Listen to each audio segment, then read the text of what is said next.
What's going on, everybody? Welcome back to the RT channel. Today I wanted to talk about a topic that just recently popped in my mind. It's CRT versus RRT and discussing what the differences are. So let me start off and say that depending on what state that you live in, you might not be able to work with just your CRT credentials. Some states actually require you to have your RRT credentials. For example, I'm living in Alabama and we allow CRTs to work. So you can work with a CRT or an RRT.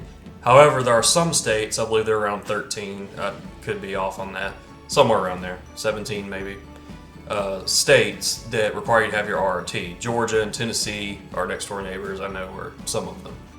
So maybe you're considering respiratory therapy as your major or the field that you want to go into, or maybe you've already decided on respiratory therapy and you're approaching graduation and curious how everything works. I'm hoping to clarify some of these questions.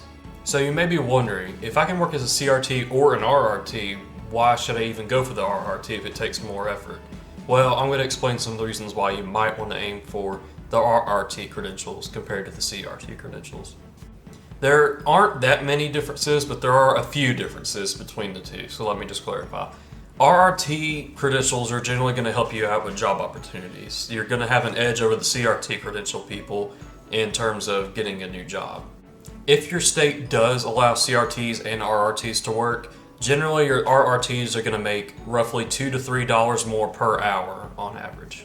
In my personal experience, RRTs are actually more prone to receive promotions and maybe move up the leadership ladder. So if you're ever considering to go up the leadership ladder, so if you want to become a lead RT or a respiratory director at a hospital, you really should try to aim for your RRT credentials.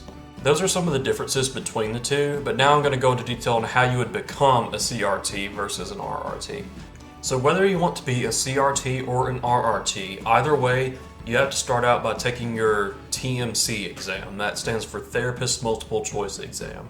And it consists of 160 questions, though only 140 of them actually count. 20 of them are actually snuck in as test questions, the ones that are under evaluation for potentially being added into future exams. So 20 of them don't count. Secretly, you don't know which ones they are. They're just kind of snuck in there.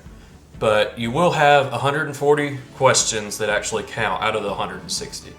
The TMC generally gives you about 3 hours for a time limit to take your 160 questions, and there are two different cut scores that you can pass this exam at. To get your CRT credentials, you need to pass the TMC exam with at least around 61%. So get at least 61% of your questions correct, and that will earn your CRT credentials.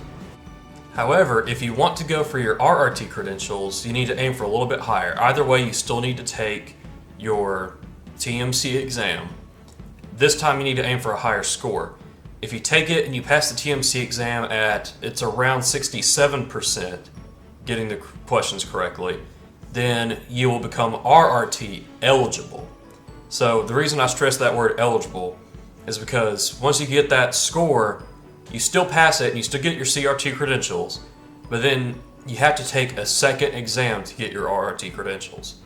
Once you reach that 67%, you get your CRT credentials and you become RRT eligible, meaning you're eligible to take the second exam to become the RRT.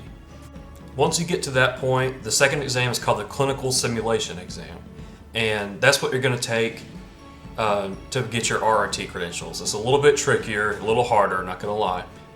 It's a little bit different. So the TMC is a multiple choice exam, whereas the clinical sim basically is going to give you this long scenario, like a paragraph or two of information on a patient, and it's going to give you this long checklist of things that you need to click on or check that apply to the situation. So you can get points deducted if you don't select the right answers or if you select the wrong answers. So the clinical simulation is a really tricky exam, but if you manage to pass that one, then you earn your RRT credentials and can work as a registered respiratory therapist. So those are just some of the main differences that come at the top of my head. I'm actually preparing to graduate soon. I graduate in 10 days, so I'm counting down the days. I have a countdown right over there. I will be graduating soon. I'm going to take my TMC exam as soon as possible. Most of the information is still fresh in my head, so I'm going to try to knock that out as quickly as possible. I am aiming for my RRT credentials, so I'm hoping to score at least at that 67% cutoff score. I am going to aim for that. I'm going to take that as soon as possible and then take my clinical simulation exam not too long after. Feel free to leave any questions or comments below, any requests that you might have. Feel free to reach out. Thank you for watching and have a good one.